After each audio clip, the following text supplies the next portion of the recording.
ari intahe y'abantu ariko akaba ari intahe y'Imana, sivyo? Turemera intahe ishinzwe n'abantu ariko intahe y'Imana yo n'agaheta. Le témoignage de Dieu est plus grand iruta y'abantu. Kugira ama effort kugira bakwemere, rondera mwijuru vuga ati uyu ndamwemera, uyu arambesha icubahiro, uyu n'umuhungu wanje, uyu n'umukobwa wanje. Aho uri bakwiye kumenya ko uri umukiza, utaravuga ko uri umukiza, utaravuga na Yesu, bakana ati uyu muntu aratandukanye. Umugambi w'Imana kuzo bwawe warangiye utaravuka. Imvugo yawe, ivyo ukora vyose, inyambaro yawe, ibikorwa vyose ukora, uyumvire intahe yo mwijuru. Abantu bose azokomera amashi, ayo mashi zoyafate kuyo kwa basket tutanspira atuge mwijuru, kuko intahe yose abantu bazogushingira ni kubera ubuntu bw'Imana. Haleluya, amen. Wow, ninde ari ngaha ameruka ngaha aciye 2 semaines ndibaza nyigisho twari twagize itwa imfungurwa zanje. Ninde yayikurikiye? Abakurikiye imfungurwa zanje.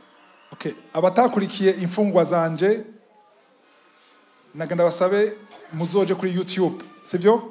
Hamba Gifransa c'est ma nourriture, yaragiye ko nibaza ko samedi heze aciye semaine. Mu Kirundi ni imfungwa zanje. Amen. Kuko ivyo nshaka kwigisha ubu nyene ni nko kubandanya kuri ya nyigisho y'imfungwa zanje. Amen. Imfungwa zanje navuze iki cyane cyane? Twagaze kuri Yohana 4:34 aho Yesu yababwira ati imfungwa zanje ni iki? Gukora iki? Gukora iki? Gukora ubugombe bw'Imana. Nizo mfungurwa zanje ari Yesu ko aravuga. Amen.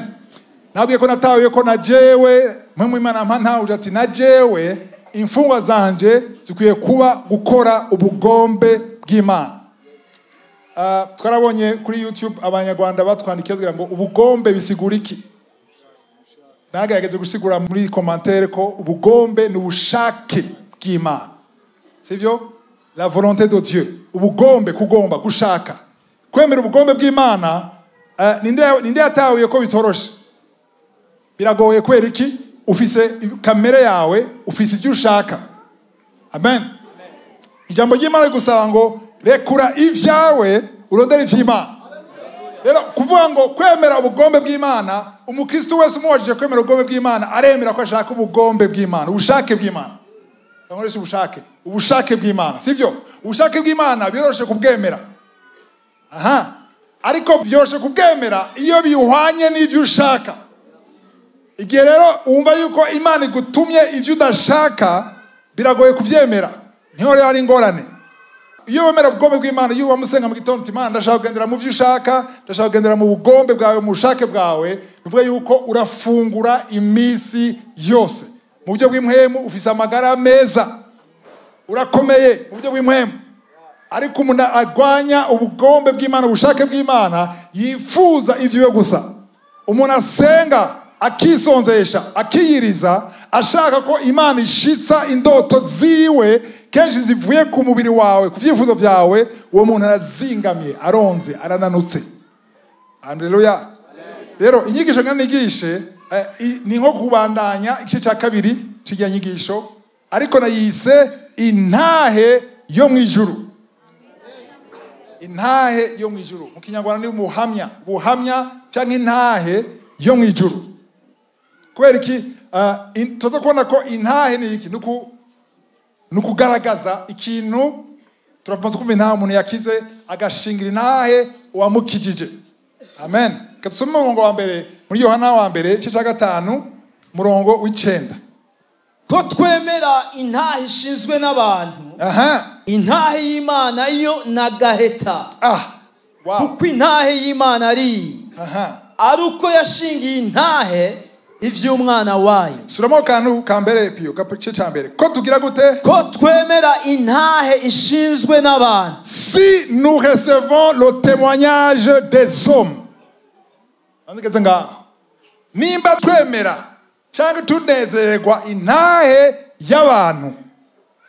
Aresho kwibaza ngo ibindi bintu ariko intahe y'abantu kuvuga iki? Nigihe iyo ushinze intahe abantu bavuga ngo amen, barakoma amashi, sivyo?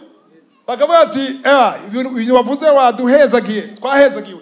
Iyo ntahe ushaka kumva, iyo uvugize ikintu umuntu akanezerwa, wamushaka kumva intahe. Uje ngaho karirimba, uri umuririmbyi, urashaka kumva intahe z'abantu bahezagiwe niyo ndirimbo, sivyo? Nta muntu n'umwe yahezagiwe, ko mutahezagiwe, nimba mwahezagiwe basi mvunyibwira ko mwanezerewe niyo ndirimbo, niyo ni intahe y'abantu. Byumva? Bisigura yuko, nashaka gutahura yuko umuntu wese ngaha muri kamere yiwe arashaka intahe y'abantu. Mwigize abantu b'impuhemu cyane. Intahe y'umuntu urayirondera. Ndabona bambaye amakoti n'amakositimu, sibyo? Ariko ugiye kwasanga muhira n'amakositimu baba bambaye. Kweki wambaye kositime, kweki ahantu hari ahantu ugiye, sibyo? Ugeze muhira si wowe urashitse urayikura. Mubu musanze muri usanga yambaye ikabutura n'ikamambiri. Kweki yambaye ikabutura n'ikamambiri, kubera iki? Ari muhira, ari kumwe n'abo muhira, ari kumwe n'abana, ari kumwe na madamu, sivyo? Uri muhira, ariko pastor aragutelefone, cyangwa bishop aragutelefone, cyangwa umushikiranganje aragutelefone, aturi muhira, ego mwisaha imwe ndaje, mushikiranganje araje, mushikiranganje muravyuma, ministre. Uri muhira, ego uri kuri televiziyo n'uruhwa n'ikabutura n'ikamambiri, ministre araje, kuba wambaye ikamambiri. Ari ministre, nubwo ari muhiri wawe waja mu cyumba, kandi ari iwawe, agusanze iwawe, ariko wambaye kameme, nuko utambaye costume urambara kameme, sivyo? Ikirato, kuko yaguteguje ntiyaje giturumbuka. Kubera ki wambara? Kubera intahe ya ministre. Hari intahe y'abantu, hari ikintu byinshi ugirira, mwese munamushajije, mwese murashajije, ariko ushaka kuza muhira ngasanga ntushajije, ngasanga ikwembe giringa, ngasanga ibigudi biracaho mbega nibe kibi nikibaho, bagira barasuku n'ubunye gusa. Jero wa kera baragira ibigudi. Ayo gasanga intahe y'abantu, urakora ibintu wiyumvira n'abantu bo kubona. Sishaka ko bancishamwo. Aha, iyo ni intahe y'abantu. Ndumva rero keke pa mwako muri gira abantu b'impuhemu twese intahe y'abantu yadukorako. Oui ou non? Aha. Jewe itisi na yambara ariko yavuga ubutumwa gusa. Mu buzima bwa misi yose nta tisi, nambaye jeans. Ari intahe y'abantu ariko akaba ari intahe y'Imana, sivyo? Turemera intahe ishinzwe n'abantu, ariko intahe y'Imana yo. Uno muzabwira rero témoignage, haleluya, intahe yo mwijuru. Intahe, le témoignage du ciel. Amen. Le témoignage du ciel. Niyo titre no musi. Sishaka kubigisha kugira intahe y'abantu uko naturellement mwese twese. Intahe y'abantu tunakuyumvira. Ingene wakuze imico yacu, turashaka intahe y'abantu. Uranezerwa yuko wavuze ko uberewe. Ninde ababara wavuze ko aberewe? Ahubwo urababara batakubwiye kuberewe. Wafashe umwanya ukamara neza, ukikora, ukabona umuntu wabwiye kuberewe, urababara.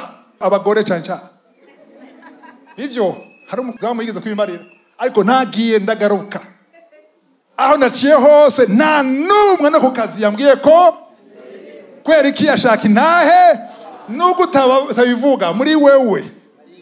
Aha, rero intahe y'abantu kenshi kamera yacu irazi kuyirondera, kandi ivyo nje kubigisha ko murayirondera, kuko urumva uragerageza kurondera nyene top, sivyo? Kera byari bigoye kugira ngo aho yabimbare hari kera, sivyo? Kera byari bigoye kurondera intahe y'abantu kuko byasaba ko wambara neza, sivyo? Ukagenda ahantu hari abantu mu rubanza, ukiyaranje ugaceregwa, ukaza ucerewe kugira uci imbere y'abantu bakubone, sivyo? Ukigira nkuko wacerewe, kumbe washaka yuko bakuraba. Aha, kukazi kera tukira abana, je nazi ngo n'iby'abana gusa, nasanze abantu bakuze babigira mu buntu bukuze nyene. Tukira abana bose kira tugishasha, ntiwasinzira mu ijoro, so wabona burakeye mu gitondo ugende ya kirashushe rungunya n'abakuze n'uko nyene mu mubiri rashe imeze nk'abana imeze nk'umwana icyo gituma dukwiye gukura tukava mu mubiri tukaba abantu b'impwemo sivyo rero kera ariko navuga si kera cyane kuva imbere ya 2015 imbere ya 2010 byari bigoye kuronera nta y'abantu kuko byasaba kugenda mu bantu byasaba ko ukoragana n'abantu ugerageza kuvuga sivyo byari bigoye wagira ingufu nyinshi y'abantu bakwemere ushaka kwemerwa ariko no munsi nta kintu coroshe nk'icyo no munsi biroroshe kuronera nta y'abantu sivyo wewe genda mu kiyo wikore wambare hanyuma urafise statut ufa kuvisa utwo tunite twawe gusa urahomeka kote wagiye urikora urambara ugenda kuri WhatsApp urashize ko kibaju cawe cyana cawe gashushirako waronse diplome sivyo masters gashushirako diplome kuri statut gacondera gatebe gacha wicara commentaire 2 minutes abantu bari ndabona ko ari hariye nuko atavuga ari iyi ni jalousie impwemu ya jalousie ariko ni shari none nabibona katona ka dudu uruwa grave yo ni nahe y'abantu kasubira baratanga kwandika yo mbega imana irarema n'ubuntu bw'Imana waburondeye iyo rero ni nahe y'abantu ariko inahe y'Imana inahe y'Imana yo nagaheta vuga uti nagaheta. Le témoignage de Dieu est plus grand iruta y'abantu sivyo kuko abantu banezereza kamere yawe banezereza umubiri wawe banezereza ego satisfont l'ego yiwawe nature yawe yo kumva kuri uhatari kandi tari uhatari bakubesha ngo uhatari ukavyemera ukagendera ngo uhatari ngo grave ni grave uri umukungugu uri vapeur kandi ubusa turakubona uganze kandi n'igifuwa ejo nturisubire kuzoba uhari amen ariko intahe y'Imana niyo ikomeye rero uno munsi nakwigisha kurondera intahe yo mu ijuru haleluya kugira amaefo kugira bakwemere rondera mu ijuru vuga ati uyu ndamwemera uyu aramesha icubahiro uyu ni umuhungu wanje uyu ni umukobwa wanje. Turabe muri Yohana 5 Yesu niwe karorero kacu Jean 5:37 kandi data yantumye niwe anshingira intahe mvambiza ngo data nibiye nuhagira gute niwe anshingira intahe naho ogeza ngaho gusa le père qui m'a envoyé a rendu lui-même wenyene vuga uti wenyene jewe nimba ari ikintu cya mbere ndondera mu bintu byose ndashaka wenyene nubwo bakubwira ngo umukozi w'Imana ngo uvuga neza ngo urimba neza ngo urazi kuvuga ubutumwa ngo uragira iki jewe byonye ni byiza ariko ndondera wenyene avuga iki mwijuru avuga iki abantu bose bashaka kwemera mugabo batakwemera bimaze iki ko abantu bose bokwemera abo bantu bazopfa nka wewe abo bantu bazocika urubanza nka wewe ariko wenyene wakuremye waguhaye ubuzima waguhaye muhemu yera wagucunguye agukuramo ibyaha n'amaraso ya Yesu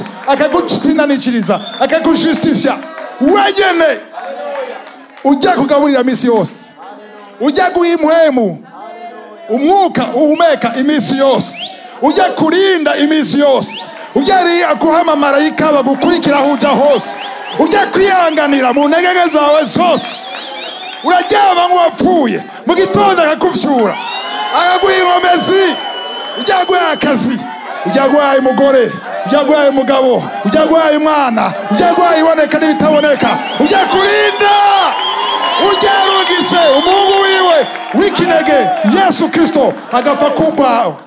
Ujya rero niwe nkeneye intahe yiwe. Munyumve neza, intahe y'abantu sindayanga, ariko izo bwa kabiri. Haleluya. Nkeneye ubwa mbere intahe yo mu ijuru. Ndakunda kubwira abantu hariho stati yo mu ijuru. Haleluya. Hariho stati yo mu ijuru baguma baraho kujya wamugenda, abantu baguma ku mastati baguma kuraraba. Cyanavuze ntibarafise umwanya kwera ubwo muri kuraraba akantu kose, ariko hariho stati yo mu ijuru. Hari amarayika aguma kuraraba, yashize kwiki, yakoze iki, ariko arasenga, yemeye gupfa kubwiwe, yemeye guheba ivyiwe, yemeye kurondera ubugombe bw'Imana. Ivyiwe yashe ku ruhande, ariko yarondera ubwami bw'Imana kuruta vyose.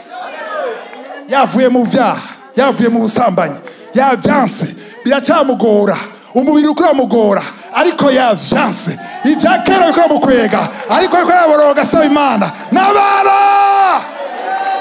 Aho niyo rero Imana data arungi ku marayika akavuga ati uno ya lui-même. Haleluya. Ndakunda Matayo 3:17 aho Imana data yonyene imucingira intahe.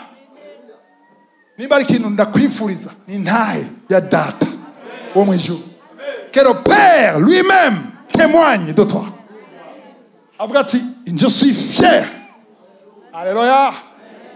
Biyanangaza ngene yumonye umuntu agwaye compliment ashaza emoji ni sura iko iri ihujisa. Yamaze ku ariko arahujisa kubera iki umubwiye amajambo meza. Amen.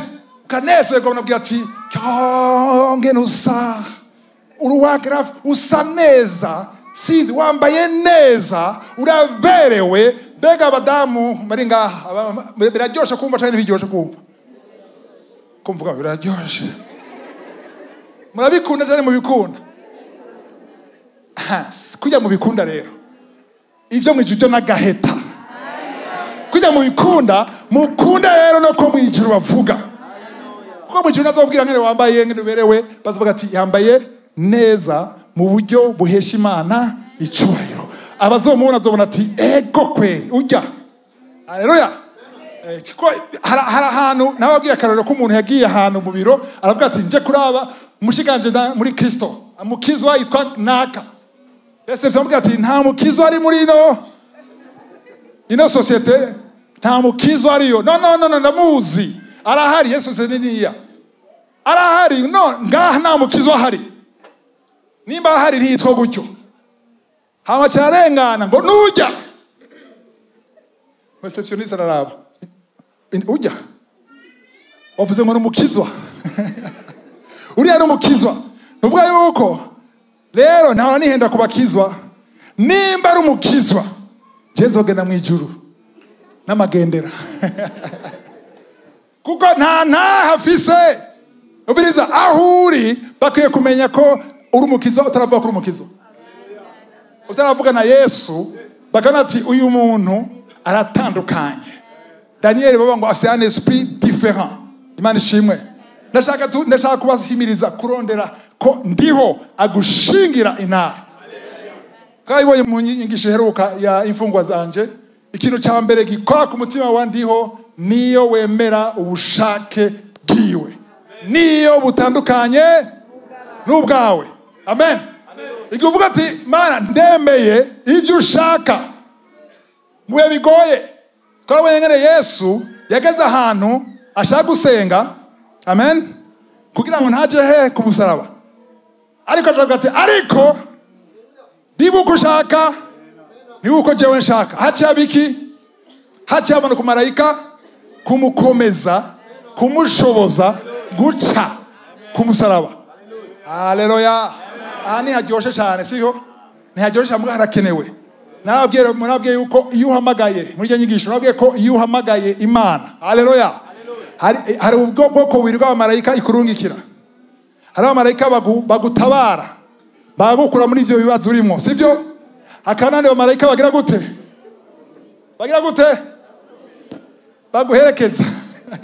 Baguherekeza bagushoboza guca mu muriro. hariho umuriro w'Imana Imana ishobora kwemera kucamo kandi Imana ikawatsa gusumba kugira ikuremwo produit fini nziza ihesha Imana icubahiro. Haleluya. Rero iyo uriko urasenga ntiwamurindira yuko Imana data yamakora ivyo ushaka. Imana ishimwe. Nuzozi kwa musaba yuko biba ivyo ushaka. Nukuvuga uti Imana bibe nkuko ushaka niyo byo bitandukanye n'ivyo wanje. Imana ishimwe. Kadusome Matayo 3:17. Matthieu 3 verset 17. Buno rero ijwi riva mu ijuru. Ani Yesu yari kumwe na Petero, yari kumwe na Yakobo, yari kumwe na Yohana. Amen. Acha babona nde? Bana Mose nande? Neria. Hanyuma Petero avuga ngo tubakira amahema atatu sivyo? Imwe yawe n'iyindi yaba babiri hamwe na wewe. Amajambo abashire kuri nivo imwe. Ariko ndiho cyevuga gute? Murongo wa 17. Buno rero ijwi riva mu ijuru. Riti uyu niwe mwana wanje nkunda akampimbara. Haleluya. Gasubiramo ako kanyuma. Uyu niwe mwana wanje nkunda akampimbara. Celui-ci est mon fils bien-aimé en qui j'ai mis toute mon affection. Haleluya. Niko ndabara mwese nga nta numwe bibwira ikintu. Cyabigobwiye. Jewe birankora kubera cya bima kurondera ko ndiho yovuga kuri jewe. Ayaya.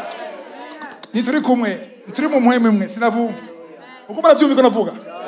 Mbega murashaka ko vuga amajambo nkaya kuri wowe? Urashaka ko ahinduke akabwira abamarayika Mikaeli nimuze ndabereke umuhungu wanje. Haleluya. Murazogena muri famille. Umuvyeyi afite umwana akunda gusumba abandi. Yama wa mbere mu ishuri yubaha asindero. Ari muhamagare afite abana batanu hamagaye wa undi gusa. Uyu rero uyu n'umuhungu wanje. Iyi sasa riva ku cyuma.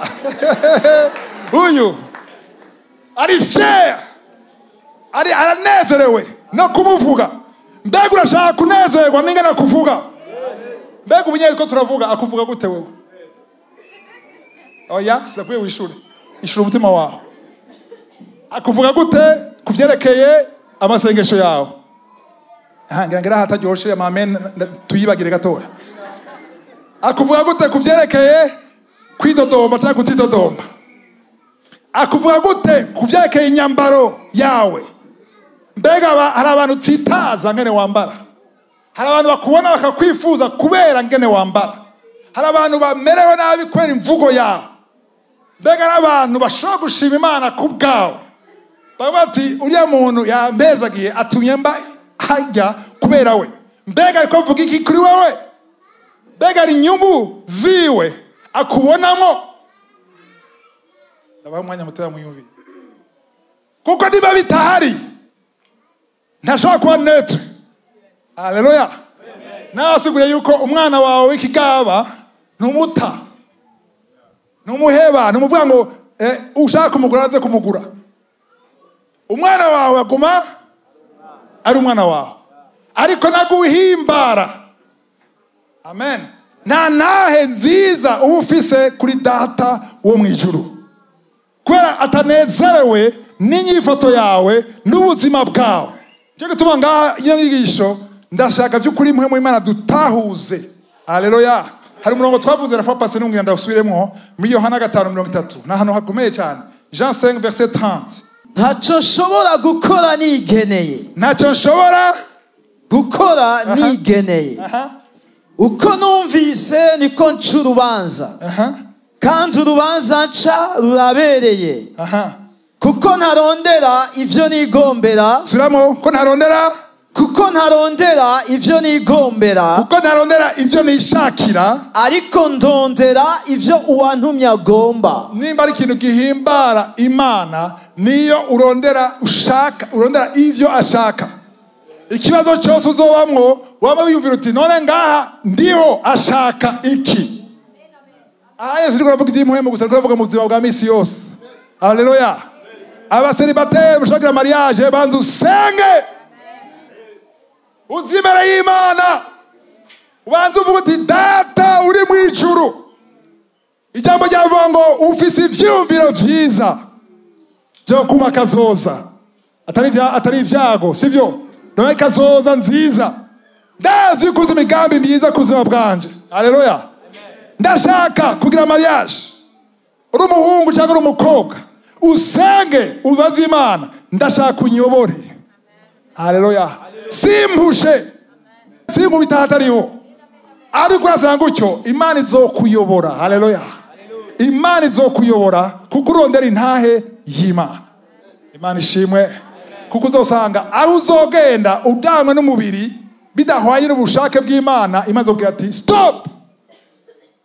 Iyo wasenze gutyo hariho n'imiryango Imana izokugara. Haleluya. Hari amafiansaye yasambutse kubera ndiho bivaye n'amasengesho yawe. Kuko wasenze uvuga uti ndashaka kugenda mu byo ushaka wonye. Haleluya. Aho rero ndi hare intervena kuko wamaze kumuha umwanya wo kwinjira. Ndababwire igihe cyose muhaye karibu kwinjira mu buzima bwawe arinjira. Kuko yadodora ngo niwugururagira gute arinjira. Rero abantu bashaka kumwinjiza muri mu by'impuhemu gusa mu byo gamisoso ushaka kwinjira. Mureke yinjire muri byose. Mureke yinjire mu kazi kawe. Mureke yinjire ku ishuri. Reka muinjire ibintu byose ukora mu gitondo. Ukavuga ati Imana ndakweretse umunsi wose ivyo ngiyemo vyose. Haleluya. Kera ndabisenga kandi ubunye kuye kubisenga. Nasenga ngiye gufata bus rega ati bus tari yawe insike. Kandi hari zansize sinidodombe ngashima Imana ko zansize. Sivyo hariho ibidakunda nizo uzogabanya imyidodombo kuko wamaze kushuza bwawe bwose mu kiganza cyandiho. Haleluya. Hari amasengesho atarimo kurondera intahe y'Imana, sivyo? Amasengesho kuvuga ati Imana ndashaka kajya kazi ntegeze ukaronka mwizina abapfumu ndabirukanye amadayimo ndayirukanye ndatuye ndacakiye gatangira ama promesse y'Imana. Urafise inyungu ndiho urafise inyungu nzoshigikira igikorwa cy'Imana nzokora ibi nzofata neza umukozi w'Imana nzofasha imfuvyi nzofasha abakene hamukibaza ngo kwera wavuze ibyo bintu byose ndiyo avuga ati yo nta wundi nigitangaza no winyene. Ariko ndashaka twumve yuko umugambi w'Imana kuzo bwawe warangiye utaravuka. Bega tumaze ibyo bintu imbere yuko uvuka umugambi Imana yaraguye igufitiye yaramaze kurangiza. Yarawurangije. Uno muzi ko turavuga ibibazo umaze gucamwo urabizi sivyo? Ariko ari ibibazo utazi. Hari ibibazo uzogira mu kwezi kuza cyangwa mu mwaka kuza cyangwa mu mezi 6. Ariko ibyo bibazo byose uzocamo ndiho arabizi. Turi kumwe. Ndabwiye nibazo muzobamwo ndiho byose arabizi. Kandi ko abizi rero uko abizi niko afite inyishu igisubizo. Aha rero nahinze ngo hacaba amen nini ya gose kuko mvuze inyishu canke igisubizo. Ariko ngira murashonde nisangapo Pio ngira itayi ivugire wewe. Bega muratavye kurabwira kuna ko mutavye ko mavyakira tureke amen muko muravyakira muravyumva. Kurumva yuko ibibazo uzogira mu myaka 5 nimba uzoburiho ndiho abizi. Mbega urumva yuko abazoguhemukira muri 7 mu myaka 7 urazi ko ndiho abazi. Mbega urazi ko musuma yateguye kuzokwiba ataranavyiyumvira umunsi ejo gukwiba ndiho tuko turavuga ngo nyene arabizi ko bizoba. Murabizi ivyo ko abizi. Mbega urazi ko atakibazo na kimuzowamwo kimutungura kimukanga. Urabizi. Ubyumva rero ni byiza ko wumva urundi ruhande nago. Haleluya. Kuko muri Yesu avuga ngo utarugura kanwa namaze kwishura. bisigura yuko uko azi ibibazo afise igisubizo. Uko azi ibibazo vyose niko afise ibisubizo. Niba utahura ivyo bintu ntuzosubira gupanika. Kera ngize ibibazo cyane mu gikorwa cy'Imana yatumutwe. Kabwira abasenzi bose karabaye. Musi umwe ndiho arambwira ati mbega wewe ndi yagwaye icyo gikorwa kuciyitirira. Ninde agiye ko iki wawe? Mbega abona pfiri hari umuntu wapfiriye wewe. Abapastori bakora nkurikira bakwe kuvyumva. Nta muntu numwe watangiye amaraso yawe. Uwabapfiriye n'umwe ni Kristo, niwe nyene ishengero. Rero abantu bazoza gutera igikorwa cy'Imana. Haleluya. Bakaza gushaka guhagarika umurimo w'Imana. Ntugire ubwoba kuko si entreprise yawe, si igikorwa cyawe. Haleluya. Abantu baza kugutuka ku marezo sosio bareke batuke kuko batagututse hari kitagenda neza kuri wewe. Kuko nimba umeze nka Kristo, nimba ugenda nka Kristo, nimba uri umwigisha wa Kristo, Kristo akaba yaratutswe, wewe urinde udatukwa. Nimba Kristo yaratutswe kubera iki wowe udashaka gutukwa? Je batankunuka muri 2018 undi umusataniste nje kuzimu ntivyumva sebwa atawe ivyo niko nabigisha tajimbere y'Imana ni Imana ariko urabareze gutubareka bakavuga raba bashaka kubesha bariko barabesha sivyo ndabizi ko atari ivyo none ko kubareka kwe nabaretse bagatuka umuhungu wanje nimba narabaretse bagatuka Kristo, nimba narabaretse bagachaka kumutera amabuye akiruka akinyegeza, nimba narabaretse ko bamuhitana mu mwami w'abadayimoni, wewe na Kristo, wewe Chris na Kristo uri icuri kubera uyu namuretse wewe uri inde?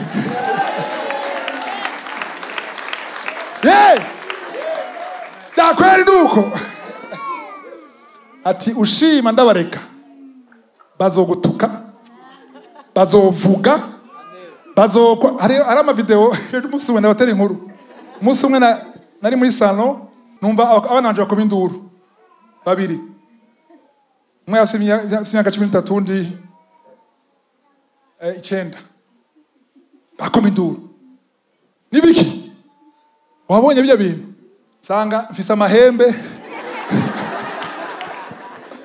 n'amaso yaruje ameze gutya. Tuneka nivyo ni ntebareka n'abakozi wa Satani. None baguhora iki?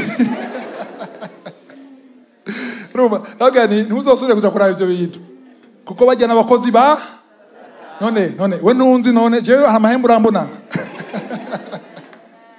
Roma Imana yambwiye ati bareke bavuge bazogutuka basubire bagutuke kandi ko azogutuka niko uzotuka cyane.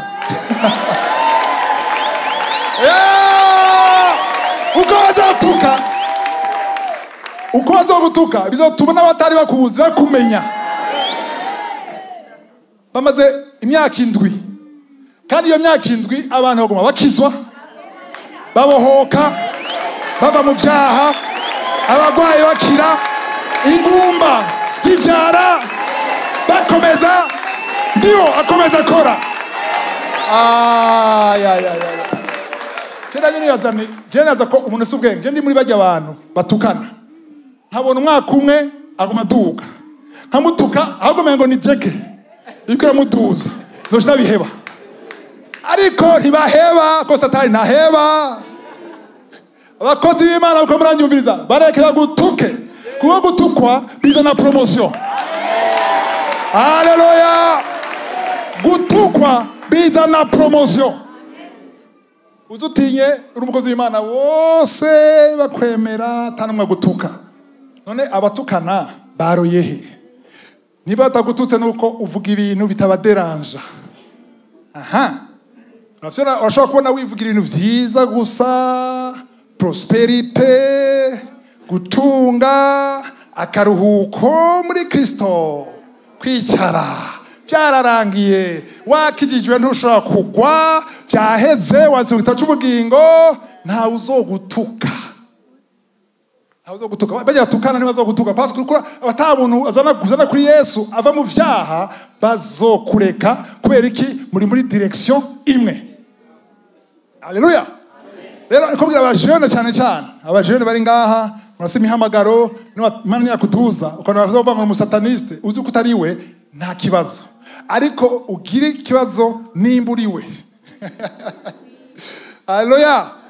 Rero ikici ntahe, je ne cherche pas ma volonté. Mirongo itatu. Sindondera ubugombe bwanje, ariko ndondera ubugombe bw'uwa ndungitse. Imana ishimwe. Galatiya cya mbere mirongo 10. Abantu akunda kunezereza abandi. Mbega ubu nishimwe ry'abantu ngomba, canye n'iry'Imana, canye se ndondera kunezereza abantu? Iyo mba nkinezereza abantu, simba ndi umugurano wa Kristo. Hariya basurinye ngo cyanke n'iry'Imana. Jewe nasurinye, est-ce que je cherche à plaire aux hommes? Mbega ndondera kunezereza abantu. Ahanda bagarutse ko kandi rero. Mbega ushaka kunezeza nde? Bose ni Imana, bien sûr. Imana, c'est naturel. Ariko Imana yenyine iraza, bashaka kuyinezereza cyangwa bashaka kunezereza abantu. Haleluya. Amen. Ikindi kibazo bakwajije, ntunyishure jewe, wishure mutima wawe. Mbega ivyo ukora vyose ushaka kunezeza nde? Iyo uri kurambara ushaka kunezeza nde? Ninde ushaka ko impressiona? Ninde ushaka yuko anezerwa n'ingene wambaye? Iyo ugiye gukora, ninde ushaka kunezereza? Patron wawe. Kubera iki ushaka kunezeza patron wawe? Kubera iki? None abantu mukora nta patron mufise. None ushaka kunezeza patron wawe ushaka iki? Promotion. Ariko nuratahura gutanga promotion. Icyo gituma ushaka kunezeza patron wawe. Umunsi utahuye ko patron wawe atari utanga promotion. Umunsi utahuye ko kajya kazi ufise atari patron wawe, nubwo ariwe yasinye, siwe yaguhaye akazi. Amen. Simvuze ngo muzomushimire. Muzomushimire. Mubigaragara muzomushimire, sivyo? Mubigaragara muzomushimire. Ariko mu vyimhemu mwatawe ivyabaye mumushimire. Ariko mugeze muhira mufukame. Ushime patron wiwe. Kuko ndatanga promotion. Ahantu hose ugeze n'Imana yawugejeje, sivyo? Rero ndahararyoshe ngo mbega nezereza abantu. Est-ce que je cherche à plaire aux hommes? Amen. Paulo avuga ngo nimba nezeza abantu komeza wahejeje. Iyo mba nkinezereza abantu, mbega ubu nishimwe ry'abantu ngomba canye n'iry'Imana, canye se ndondera kunezereza abantu. Iyo mba nkinezereza abantu, simba ndi umugurano wa Kristo. Kweke Paulo avuga ngo si je plaisais encore. Niyo mba nkinezereza abantu, kweke avuga ngo nkinezereza. Kubera iki? Kubera yahora.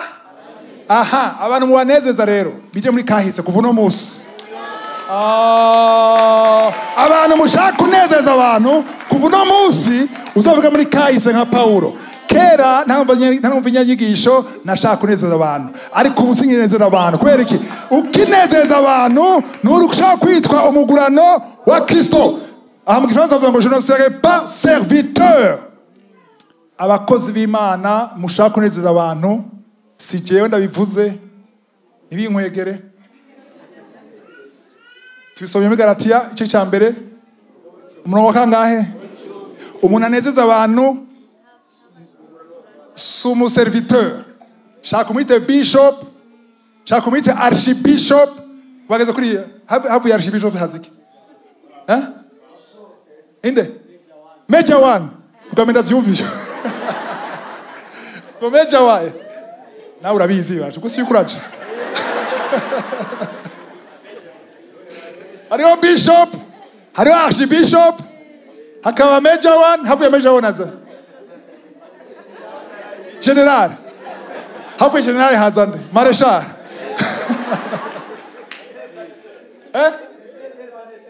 Nabwo ikintu kimwe ibyo amatitre birisha abantu. Je nibuka umunsi umwe nari muri Congo, ndahamagara yitwa Ndeyasha, yitwa Michel ntiyanyitaba kwanda. Tu connais mon nom? Oui. Non, tu t'appelles Michel.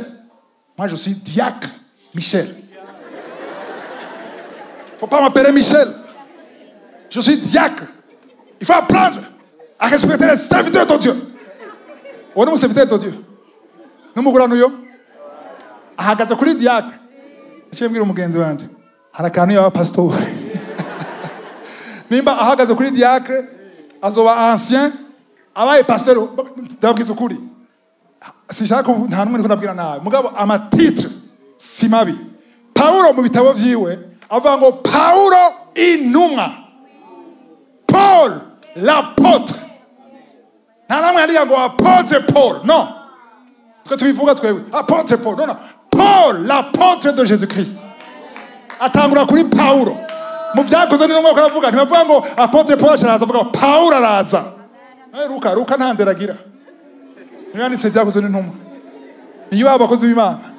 Kweki Luka rone avuga ngo Paulo araza ngo Yohana araza. Kweki yavuga amazina gutyo. Amatitera yacu no yaraza. Unyejewe ngeze imbere y'umukozi w'Imana manza kwaza ni iki? Simavuga ibitari byo. Kuko ukavuga pastori ari apôtre murabifa. Kweki umengo na makrete y'abasirikare. Ngovuga komanda ari general ukavuga ngo ni komanda. Arabwira ati urazi grade ngeze ko jewe. Manishe. Kenshi ngiye ahantu bikorera baza ngo none tukwitende. Tukwite pastori, tukwitende nyita Chris. Niryo zina ryanje. Amen. Kirazira kuba vexe bavuze izina ryawe kuko niko witwa. Uri pastori uri ngaha ariko urafise izina. Pio. Nta kibazo mvuze Pio. Na kibazo. Pio na krewa gize pastori namambwira mbega nandike mvuge ngo pastor canke ava vexe mugabo mwebwe mwarabirengeye ibyo sivyo. Paulo intumwa. Imana ishimwe. Abakozi b'Imana mukwiye kubaha. Amen. Kubaha suvuga ngo pastor, suvuga ngo pastor. Karibu pastor, yairengano kaja kumuvuka, kumutuka. Kumubaha suvuga ngo pastor, kumubaha no kumenya ko ari umukozi w'Imana, Imana yagushize hejuru. Kuko nimba ari Kristo yamushize hejuru, numumvire wanse kumvira Kristo yamushize hejuru. Haleluya. Ivyo bisaba kutahura yuko ari Imana, ari Kristo, ari mutwe w'ishengero, abakozi b'Imana ni Kristo yabashizeho. Haleluya. Muri Hébreux 13:17 abayurayo 13:17 bavuga ati mubumvire ntibatume bababara kuko nta nyungu nimwe muzobironkamo n'agahombo gusa. Imana ishimwe. Aha rero iyi murongo urakomeye gose Galatiya cya 10 yuko ngo nimba nkinezereza abantu singiwe kwitwa umugurano canke serviteur de Christ. Amen. Rero hari umurongo ukomeye gose negeze kuja myaka myinshi abiko no bambere cyo 10 murongo 31 1 Corinthiens 10 verset 31. Nuko iyo murya canke munywa iyo murya canke munywa canke mukora ikindi kintu cyo geza ngaho gatoya bakavuga ngo ivyo kurya bwawe no kunywa sivyo ngo canke ikindi cyose kuvuga iki? Kindi cyose kuvuga iki? Igikorwa cyose kuja muri societe gukora kwambara impuzu sport mugira ivyo mufungura ibintu byose mubigira gute? Mube mubikorera byose gushimisha Imana. Wow. Savuze ko ivyo mukora byose mubikore mwiyumvira intahe yahe kugira Imana inezerwe ivyo mukora nakora.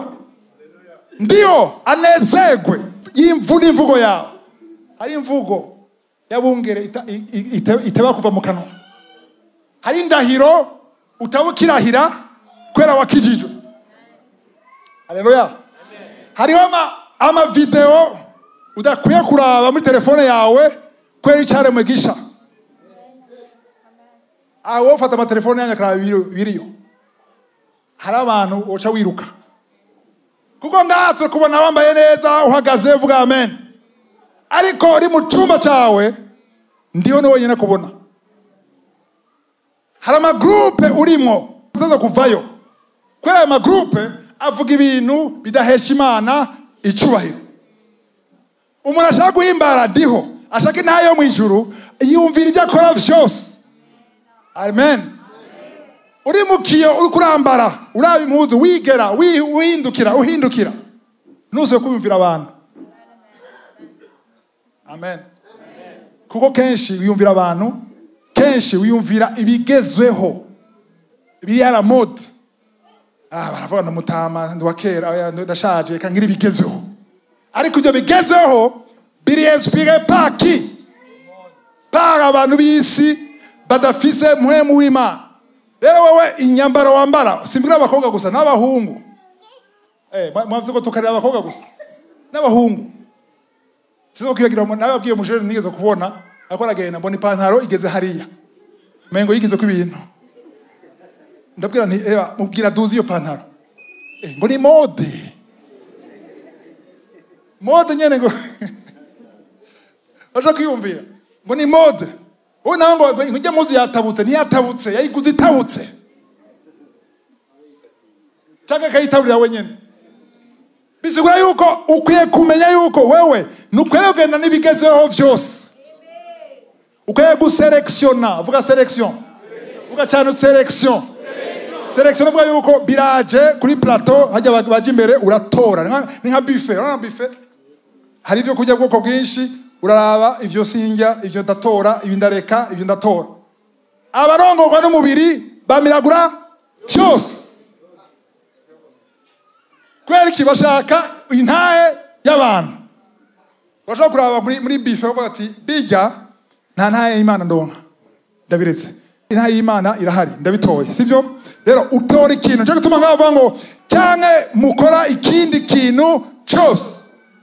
Rero umurongo naye gushenga hagiye kinini yakandi byanyuguye amaso ko senzi ko Imana yitaho ku detail twose. Amen. Imvugo yawe, ivyo ukora byose, inyambaro yawe, ibikorwa byose ukora uyumvire intahe yo mwijuru. Amen. Na mariage nuko nyene uyumvire intahe yo mwijuru. Mana ndashaka kuja mu mariage wowe ushigikiye. Utabishigikiye ntavyo njamo, utarimo sinjamo. Kuko nibagira ikibazo uzo kwiruka kwande. Abantu Imana babwiye ati ntugende akiyanteta. Akagenda. Hamaze gusha uja he? Kuri Imana nyene wanka kumviriza. Amen. Ariko nikomeye ibwirizwa rya mbere rutana magizwa yose. Matayo 22 murongo wa 37. Matthieu 22 verset 37. Aramwishura ati mukundishe Uhoraho Imana yanyu imitima yanyu yose n'ubugingo bwanyu bwose n'ubwenge bwanyu bwose. Umurongo maze kusoma. Muraza kusoma. Murumva uremere bwa majambo. Ninde tuvugishije ukuri akuniye Uhoraho Imana n'umutima wiwe wose n'ubugingo bwiwe bwose n'ubwenge bwiwe bwose. Ninde nga tuvugisha ukuri?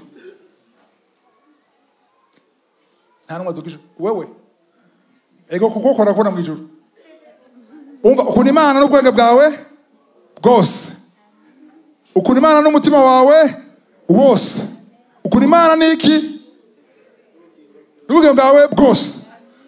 Donc bisigura yuko nta munsi n'umwe widodoga. Twirizo zukoko. Nta munsi n'umwe uzazanirwa. Nta munsi n'umwe uzimana Mana ibi nibiki. Nta munsi n'umwe usaba ibintu bidahwanye n'ubwabo bw'Imana. Aya ho rero shaka kumanure. Twabonye twabitahuye. Haleluya. Amen. Iyi ni niveau ya perfection. utukije ko bakavuga ndi parfait. Yesu avuga ngo soyez parfait comme votre Père. Paul akavuga ngo nous tendons vers la perfection.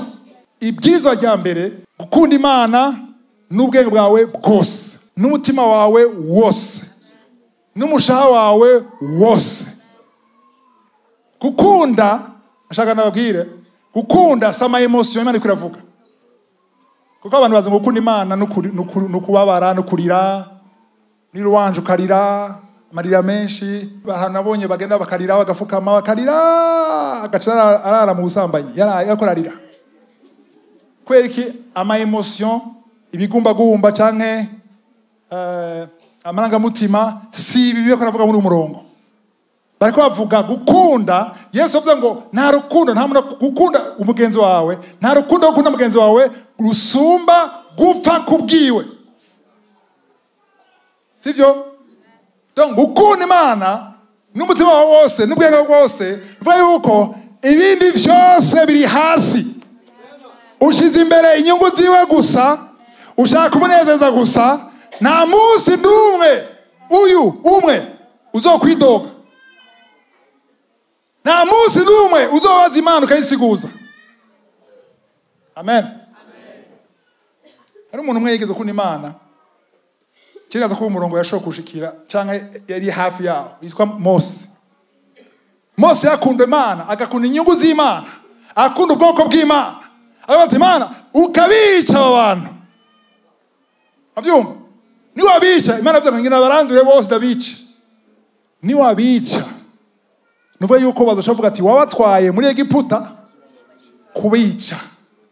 Kandi uzobumaramaye na Jesse shaka kubona wowe umaramara. Nimba ushaka kubikora rero mfuta siba mu gitabo cy'ubugingo. Wa muntu yazuze ko kare. Wobwira Imana ngo siba mfuta.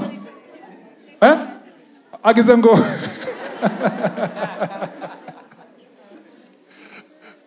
Rumba abashize imbere inyungu z'Imana kuvuga ati no mfuma mpfa, no mfuma ndimbuka, hakubona wewe uhoraho umaramara.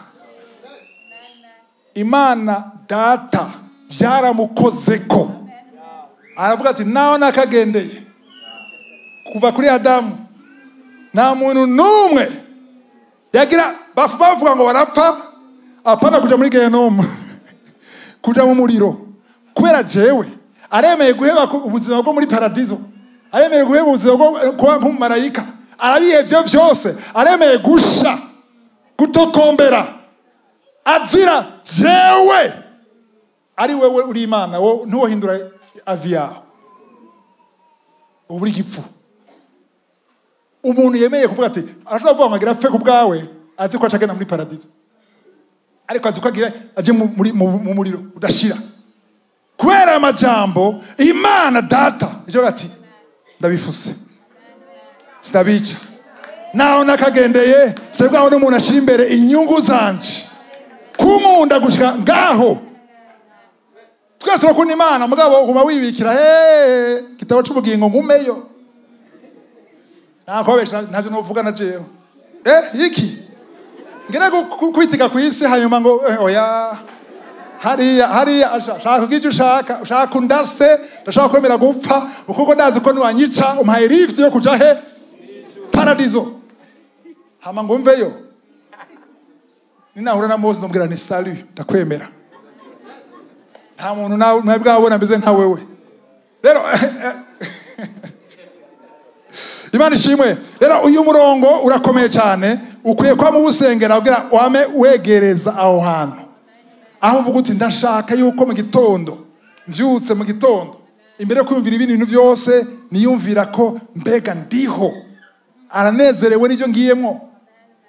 Urugendo girafate gira voyage, mbega ndiho uranezerewe. Nimba udashaka kuva urugendo mbwira mpagarike. Nimba nashaka kumva ijwi ryawe vyugare wewe nyene. Ndazi ko nshaka kumbabaza ko nashaka kugendayo ndavyifuza. Ndashaka kugenda Iburaya ndarabirondeye cyane, nabirondeye ndabironka, ariko utabishaka vyugare. Ndashaka kuri ya mukobwa ndamukunda ni mwiza turahuza dore ko yombera umugore mwiza, ariko nimba utashaka ko ari we, ndatanguye processus yo gukira ama emotion agabanuke, mfumasha ariko mpire iwawe, ngume mu bugombe bwawe. Ivyo udashaka navyo shaka. Abantu bose banyegereye, abagenzi bose, abantu turi kumwe, udashaka mwigizeyo. Ahantu harakomeye bene data, harakomeye. Ni ibintu bikora ku mutima w'Imana. Niba Imana cihindura position yagire yica abantu kubera yubise umuntu arondera inyungu ziwe, nawe ni washira imbere umutima wawe ukawuha Imana, hamwe kurawe kavuga ati uyu muntu aho no mujana hose yo kwemera no gufungwa kubera jewe. Vuga amen. Yo kwemera kugenda mu gufungwa azira jewe, yo kwemera kugenda bakamukubita azira jewe. Amen. Bisigura iki rero? Bisigura yuko uyu murongo Matayo 22 umurongo wa 37, Matthieu 22 verset 37. Amen. Niwe amara kushikira ukashika hano hano ukashika, ndakubwiye yuko amabwirizwa yose yeneye na kruwo. Amen. Bizokorohera gukora ivyo Imana ishaka, bizokorohera kurondera ubugombe bw'Imana, bizokorohera kurekura ivyari bigufashe, bizokorohera kutagenda ukurikira amaso y'umubiri, kudakurikira ibigezweho, kudakurikira abantu bavuga, bizokorohera guhamba, ndavuze guhamba intahe ubuhamya bw'abantu. Mene shimwe. Abantu igihe cyose bagushima, bagukomera amashi, warageze kuri umurongo ntacyo bikubwira.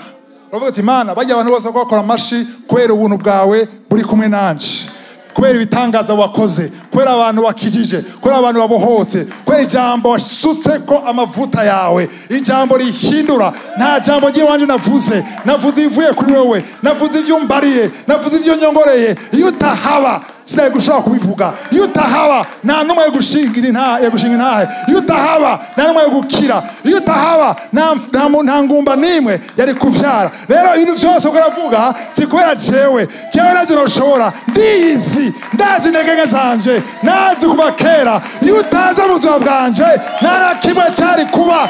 Ibi byose bibaye kubera marayika warungitse. Umarayika wawe niwe yashoboje icyubahiro cyose kikugarukeko. Amashi azogukomera yose uzoshiyaduza, uyatransfere aduge mu ijuru. Haleluya. Abantu bose azokomera amashi, ayo mashi uzoyafate kuyo kwa basket transfera aduge mu ijuru. Kuko intahe yose abantu bazogushingira ni kubera ubuntu bw'Imana. Niyo bavuga ati ujya muhungu arubaha Imana, arubaha Imana, ntiyivanga, n'ubuntu wagiriwe. Bajya babashwe n'ubusambanyi, bajya babeshi ntibifuza kuja mu muriro, nabo nyine bashaka kuja mu ijuru, ariko baraboshwe. Wewe wagiriwe ubuntu, urashobora kunesha ivyo vyifuzo, n'ubuntu bw'Imana. Ahubwo ukwiye gushima Imana, ukabwira Imana ati amashisa yanje nayawe. Kuko icyo uri cyose ni Imana kikugize, ndiye kugize icuri. Kandi uvuga uti navyo nkwiriye kuko utahaba sinaye gushobora kubikora. Ibyo byose bishoboka wamaze kwakira Yesu. Cyo tubanze bazane umuntu ngaha atarakira Yesu, zo kuraba Pio, Pastor Pio, amurabe amuganire nawe. Avuye ngaha yakiriye Yesu, sivyo? Inyigisho irarangiye. Imana ishimwe. Amen. Haleluya. Ndiyo adushoboze kurondera ubugombe bwiwe, kurondera intahe yiwe. Nusubira kurondera amashi y'abantu, nusubira kurondera ko bakuvuga neza, rondera ko bavuga neza uwagushoboje gukora ivyo uriko urakora, ndiho abaho umugisha.